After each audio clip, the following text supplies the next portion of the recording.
Green finance is not a new term, but it was featured as a major debate topic at this year's G20 summit and is expected to become a new incentive for the world economy. Now, reporter Li Lianxin spoke to the executive director of the United Nations Environmental Programme, Eric Solheim, on this subject. And he told us it's a key moment to place green finance center stage to continue economic structural reform in China.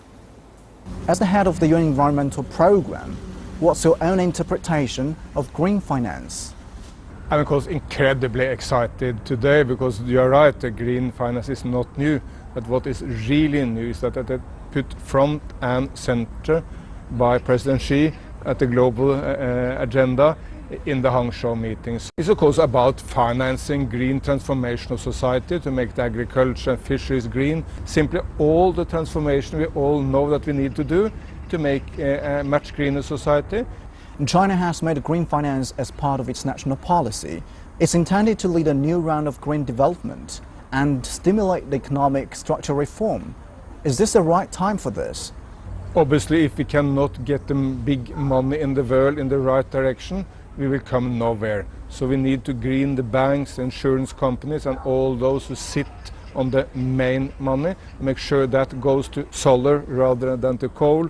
And China has now taken a lead position in the world in this, and the timing is exactly right, because we need to get out of the economic crisis and then we need to transform into a new sort of economy, which is much more green, but also inclusive, meaning embracing all individuals, not just the upper class and the rich. Government is an essential driving force in promoting green finance, but governments alone are not enough. Is this one of the reasons that the UNEP just established a partnership with the Ant Financial Services Group? Absolutely, I mean, many businesses are now well ahead of rather than behind the governments. So we need to embrace business, to work with business and to work with those who really have the knowledge as to how the green finance should be organized.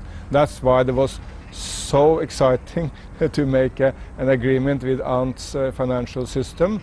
If you look around the world, those nations are successful who have a strong government, strong public sector and state, and a strong and vibrant business sector. You cannot survive without either of these two, so they must work together, and that's why different sorts of public-private partnerships are absolutely essential, not only for the green finance, but for creating jobs, for having prosperity, for development. China is now in the lead. China is not lagging behind anyone, and I will go around the world telling them, please look to China, and please be as good as China on green finance. China's central bank says the country now is already the largest green bond market in the world, and green loans now account for 10% of the total lending volume in China. What's your opinion on this? It's very impressive, but still it's a long way to go, because we need, of course, to green the entire financial sector. And by and large, it's about the philosophy. We need to stop the philosophy that first to develop and then you handle environment issues. From now on, we need to continuously integrate environment and development in everything you do. But fortunately that is possible, because you can create any number of jobs in the green sectors and also well paid jobs.